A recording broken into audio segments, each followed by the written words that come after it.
ছোটবেলা থেকেই দেখে আসছি আম্মা অসম্ভব সুন্দর করে নাড়ু বানাতেন। কি যে মজা হতো খেতে, যেমনি ধবধবা সাদা হতো আর হতো সবগুলো নাড়ুই রসালো। আজকে আপনাদের সাথে শেয়ার করব আমার আম্মার রেসিপিতে অসম্ভব মজার নাড়ু রেসিপি। তার জন্য আজকে আমি নিয়েছি 4 কাপ পরিমাণ নারকেল কুড়া, সাথে দিয়ে দেবো 2 কাপ পরিমাণ চিনি। আপনি চাইলে এখানে 1 কাপ পরিমাণ গুড় আর চিনিও নিয়ে নিতে পারেন, অথবা শুধুমাত্র গুড় দিয়েও করে নিতে পারেন। দিয়ে দেবো সামান্য 1 চিমটি পরিমাণ লবণ, আরও দিয়ে দেবো 2টা এলাচ গুঁড়ো করে, এতে করে মুখে পড়বে না আর ঘ্রাণটাও অনেক সুন্দর আসবে। এবার এই যে সব কিছু খুব ভালোভাবে হাতের সাহায্যে চেপে চেপে মেখে নেব, যেন চিনিটা খুব ভালোভাবে গলে যায়।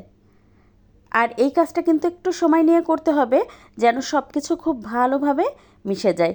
তো নিশ্চয়ই দেখেই বুঝতে পারছেন আমি কিন্তু হাত দিয়ে একদম ডলে ডলে চিনি আর নারকেলটা মিশিয়ে দিচ্ছি। তো আজকে ভিডিও ভালো লেগে গেলে একটু শেয়ার করে দিবেন আর একটা লাইক দিয়ে পেজ ফলো করে পাশে থাকবেন। এখন চুলায় তো এই যে প্যানটা ধরে বসিয়ে দিয়ে চুলার আঁচ মিডিয়াম হিটে রেখে আমি অনবরত এটা নেড়ে নিব, যেন নিচে লেগে না যায়। আর লেগে গেলে কিন্তু কালো হয়ে যাবে, খেতেও ভালো লাগবে না, আর কালারটাও একদম সাদা হবে না। নারকেলটা তো বেশ খানিকটা সময় জাল করে নিয়েছি, আর ওই যে এক্সট্রা পানি ছিল সেটাও শুকিয়ে গেছে। এবার এর মধ্যে দিয়ে দেবো 2 টেবিল চামচ পরিমাণ গুঁড়া দুধ। আর গুঁড়া দুধটা কিন্তু অবশ্যই দেওয়ার চেষ্টা করবেন, এতে করে টেস্টটা অনেক ভালো আসে। তো এই তো নেড়ে মিশিয়ে দেব খুব ভালোভাবে, যেন মিশে যায়। আর এভাবে কিন্তু জাল করে যখন একদম আঠালো হয়ে আসবে, তখন এর মধ্যে দিয়ে দেবো 1 চা চামচ পরিমাণ ঘি। আর শেষে 1 চা চামচ পরিমাণ ঘি দেওয়ার চেষ্টা করবেন। এই ঘিটা দিলে এত সুন্দর ঘ্রাণ আসে। এই তো দেখতেই পাচ্ছেন, নাড়তে নাড়তে কিন্তু এই যে প্যানের গা ছেড়ে আসছে নারকেলটা। যখন দেখবেন একটুখানি হাতে নিয়ে এটা একদম জমে যাচ্ছে, আঠালো হয়ে আসছে, তখন তো চুলাটা বন্ধ করে দিতে হবে। এবার এই নারকেলের মিশ্রণটা হালকা একটু ঠান্ডা করে নেব। যখন হাতে এই গরমটা সহ্য হবে, তখন তো ওই নাড়ুগুলো তৈরি করে নিতে হবে।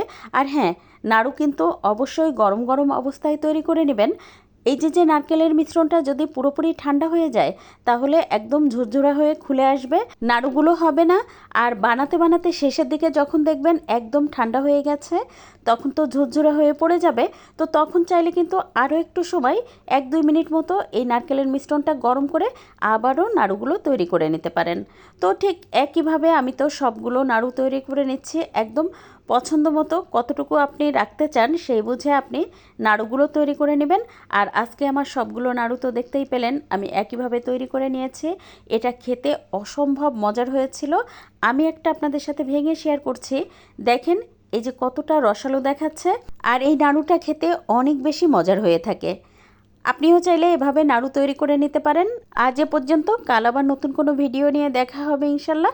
সে পর্যন্ত সবাই ভালো থাকবেন, সুস্থ থাকবেন। আল্লাহ হাফেজ।